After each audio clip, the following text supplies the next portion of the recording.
vous retrouver, mesdames et messieurs. Bonsoir, bienvenue dans cette édition d'information. À la une de l'actualité, le ministre de l'Énergie, de l'Hydraulique et des Hydrocarbures a rencontré ce lundi le nouveau bureau de l'Union des radios et télévisions libres de Guinée, URTELGUI.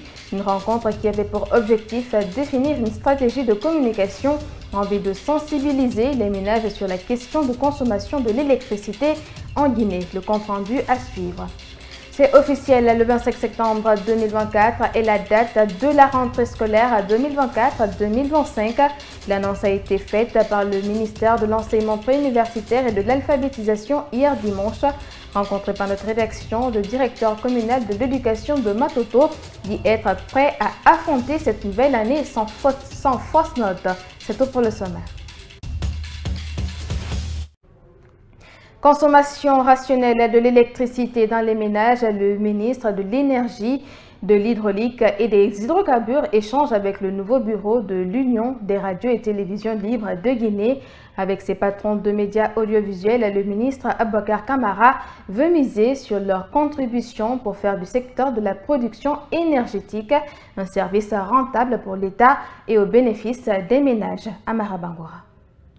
Autant l'électricité est un luxe, autant sa gestion et sa consommation rationnelle sont une problématique en République de Guinée. Avec le bureau de l'Union des radios et télévisions libres de Guinée, le ministre de l'Énergie a partagé les préoccupations de son département dans la gestion de l'électricité pour élaborer une stratégie basée sur les résultats.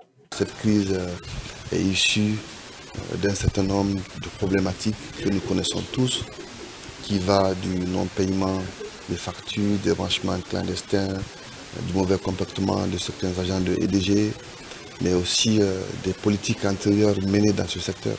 Donc il était question de partager avec, disons, cette association nos préoccupations et voir dans quelle mesure ils peuvent accompagner le département aujourd'hui à faire comprendre à la population que oui, il y a d'autres responsabilités de fournir de l'énergie, mais de l'autre côté aussi, il est important que les gens puissent s'acquitter de leur devoir qui n'est autre que le paiement de ce qu'ils consomment.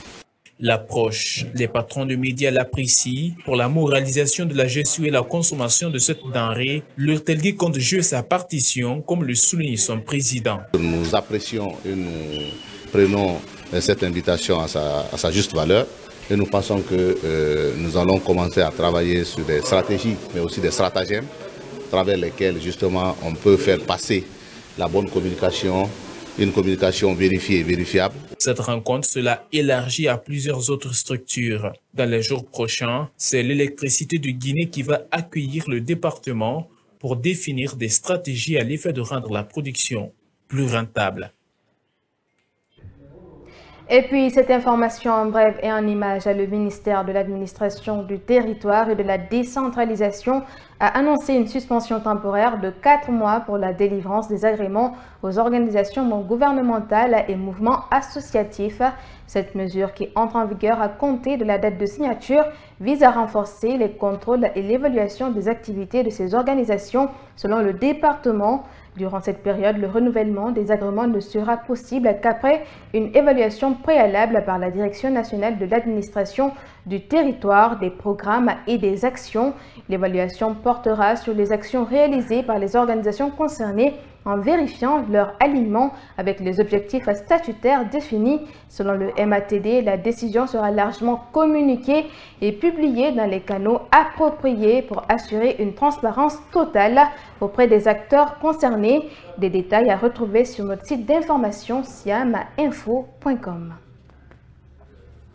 Je vous le disais en titre, la rentrée scolaire 2024-2025 est prévue pour le 25 septembre prochain en Guinée. C'est une annonce faite par le département en charge de l'enseignement préuniversitaire à travers un communiqué rendu public hier dimanche. Interrogé, le directeur communal de l'éducation de Matoto a expliqué les dispositions prises pour l'effectivité de la rentrée scolaire dans sa municipalité. On se met le balde. L'annonce du ministère de l'enseignement préuniversitaire et de l'alphabétisation est venue à point nommé au sein de l'administration scolaire de la commune de Matoto. Aussitôt la décision rendue publique, le directeur communal de l'éducation, Sekou Kaba, prend des mesures de son côté pour une rentrée scolaire réussie. Voilà les deux circulaires que j'ai signés ce matin pour les écoles, publiques comme privées, pour les mesures idoines à prendre pour rendre les concessions scolaires très propres, pour préparer les dossiers des élèves qui changent de cycle. Donc, nous sommes prêts. Toi, l'administration, au niveau de la DCE, elle est prête. Les écoles aussi, le 16 septembre prochain, il y aura effectivement la rentrée administrative. Cette rentrée, c'est le curage des toilettes, c'est l'embellissement des établissements, c'est les petits travaux. Il faut rendre l'école attrayante. Donc voilà l'importance de cette rentrée administrative. Sekou Kaba informe que le jour indiqué pour la rentrée scolaire ne sera pas un vain mot. Il appelle les parents d'élèves à la vigilance pour le respect de la date du 25 septembre.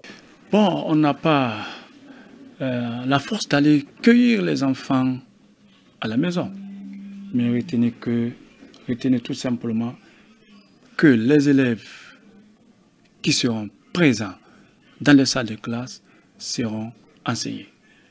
Et moi-même, dès ceux de Matoto, j'ai mon emploi du temps, cette fois-ci au lycée Le Poste à Senghor. Si je trouve un seul élève en classe, je donnerai mon programme. Cela veut dire que les élèves, les parents d'élèves doivent être prêts après les 3 mois de vacances, envoyer les enfants à l'école parce qu'on prépare l'année scolaire dès le premier jour de la rentrée scolaire. Depuis l'annonce de la rentrée prochaine des classes, des parents d'élèves émettent des préoccupations par rapport à la conjoncture économique qu'ils traversent dans leur quotidien. Et depuis l'annonce de la rentrée scolaire, des parents d'élèves s'inquiètent de ce qui sera et arrive avec les fondateurs d'écoles privées relatifs au paiement mensuel pour leurs enfants. Le directeur communal de l'éducation de Matoto, Sekou Kaba, a levé l'équivoque sur la question au micro d'Ansoubeï Baldé. Suivez. Vous savez, on ne peut pas payer 10 mois. L'année scolaire, c'est 9 mois. Et les écoles qui sont sérieuses, ce n'est pas par mois, c'est par tranche. Et retenez que les parents n'ont qu'à retenir qu'au privé, c'est les 9 mois qui sont payés. Aucune école privée ne va réclamer 10 mois, ce n'est pas possible. Voilà, donc les 9 mois seront payés et les 9 mois seront bien étudiés. Ça, de façon obligatoire, comme à l'accoutumée.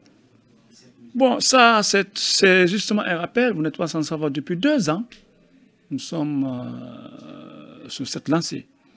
Et les écoles respectent. Aucune école, pour le moment, ne dépasse pour faire inscrire un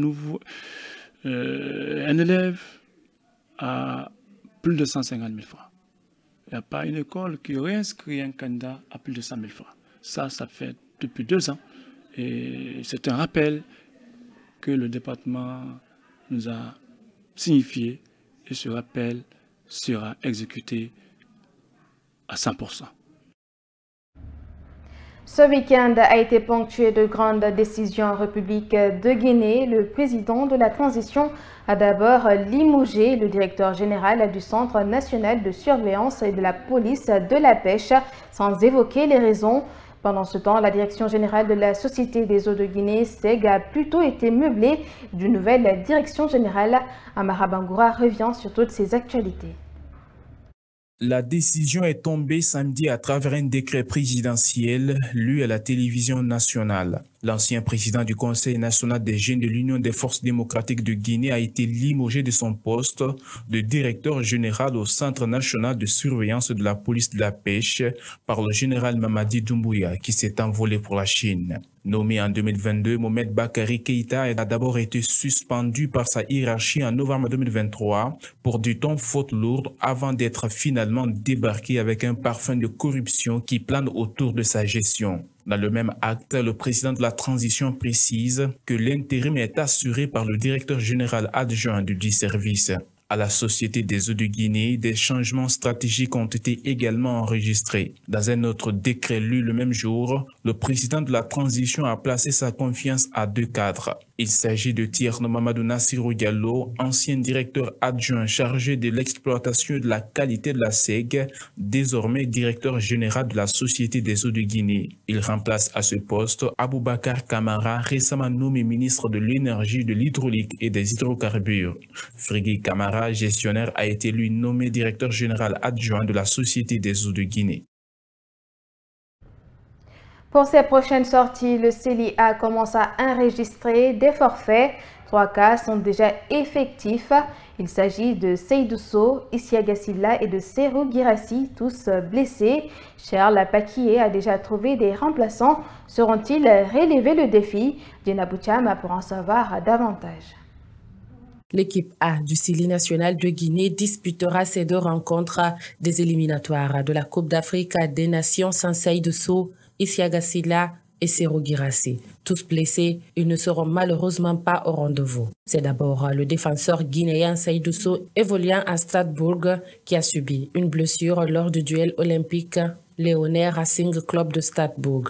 Seydou a aussitôt été remplacé par Charles Paquié. Le sélectionneur a fait appel à Ibrahima Souri Conté, joueur de l'UTA Arad en Roumanie. Absent lors des 2 premières sorties de son club en raison d'une blessure musculaire, Isiaga Sylla a de nouveau chuté. Le défenseur guinéen n'aura tenu que 10 minutes avant de quitter la pelouse du stade de la Mosson suite à un tacle d'un joueur de l'équipe adverse. Sélectionné malgré sa blessure, l'attaquant du Borussia Dortmund, Serou Girassi, n'est toujours pas remis de sa blessure. Il n'a d'ailleurs pas été retenu dans le groupe de son club qui s'est déplacé à Brême ce samedi 31 août 2024 en Bundesliga. Ce qui sans doute prouve qu'il est off pour le rassemblement du CELI en Côte d'Ivoire. Des absences majeures qui peuvent peser dans le choix tactique du sélectionneur.